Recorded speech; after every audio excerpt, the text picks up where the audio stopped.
What's up sa inyo, no? Malamaya is here. So today, saktong-sakto, no? Tayo ay mag-update sa ating mga isda, no? Kasi sobrang busy ko, guys, no? After school, to tayo ay gumayak kagad para makapag-video, no?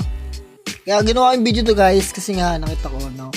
Na buntis na naman yung ating mga acres. Ayan, nakita nyo? Hindi yung isa, pero may laman na yan. Yan, yung isang yan. No? Siya, pati yung isa nating normal na acre lang. No? Nakita nyo sa dulo, ayan. Jolin sila. No? Kaya ginawa ko tong video na to, no? Para sa ating mga acres, in-update ko lang kayo. No? Jolin na naman sila. So, pinakain ko sila ng Tubifex, no? Para hindi sila maumay sa ating pagkain na BBST cups, tsaka yung tawag dito, yung bait ng Deep Blue, no? So, nagpapalit pa tayo ng mga feeds para hindi sila maumay sa kanilang mga kinakain, no? So, tomorrow, ibang pagkain naman, and then, in another day, ibang pagkain ulit, no? Para hindi lang talaga maumay yung isda natin, no? Kung natin kamahal yung isda natin, guys, no? Paiba-iba sila ng pagkain, tapos tayo, no? Dilata lang, aray mo. So, yan. No, tapos ang gagawin ko dyan, guys, is i-cage natin sila. No? Tapos lang pala natin mga PKBM, may ano. Sinama ko na ibang mga juvies yan. Tapos naglagay rin tayo ng Tubifex. Tapos, ayan, mga bilog sila. Silang lahat. Itong mga acre natin, guys, i-cage natin. Kasi talagang hindi sila pwedeng mapabayaan. Kasi yung isa natin dyan is nag-drop, tapos minukbang nila. No? So, talagang kailangan maiwasan natin yun. So, dalawa yung cage natin dyan. Yung isa is naka-ready na. No? Tapos, yung isa ilalagay ko pa lang din. No? Para, pag nalagay na natin yung cage na yun, no? Yung tatlong,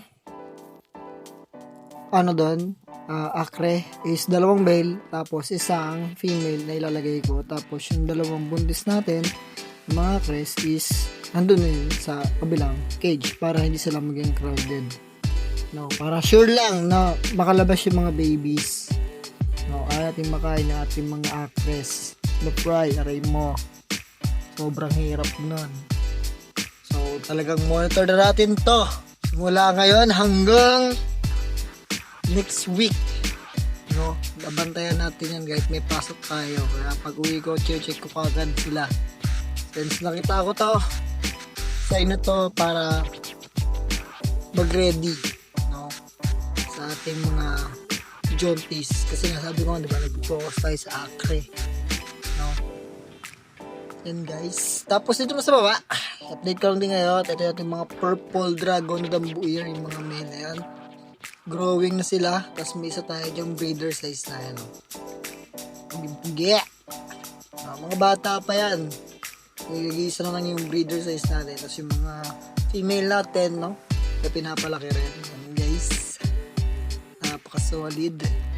No? Tapos naglagay tayo ng isang male dyan na acre na nagmumolting pa. So ito lang sa baba, meron tayong mga magenta, no? Magenta koi na ribbon. Guys, no? Available yan, guys.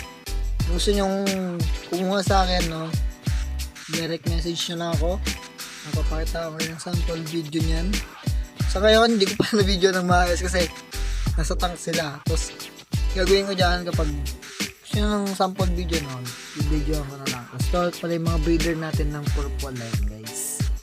So, magaling na yung male natin. No, naibalik ka natin siya dyan. Tapos, yung ating mga female, no, is ready na rin sila, no. Hindi ko alam kung nasundot na, pero sana nasundot pa, no, para makapagparami rin tayo ng purple natin. Tapos makapagkalin. Tapos sa baba, ito, another batch ng magenta short body, no? Karamihan dyan, may mga ribbon. Tapos iba dyan koi, no? So mga gusto, no? Available yan, guys. Pati itong ating purple. Kaso sa purple, guys, no? Limited lang tayo dyan. Siguro 3 pairs lang may out natin. Kasi mga bata pa eh. Sobrang bata pa nila. Pero yun yung maganda kasi boss, hayok na hayok sumundot yung ating mga mail. So yun lang, guys, in-update ko lang sa ating mga isda. Sana na-enjoy nyo tong video na to, no? Naman yung ivory natin, napaka-pogi yan, ha? Pang. Lilis tayo bukas. Ayun lang, guys. Malamaya is out. Fish out.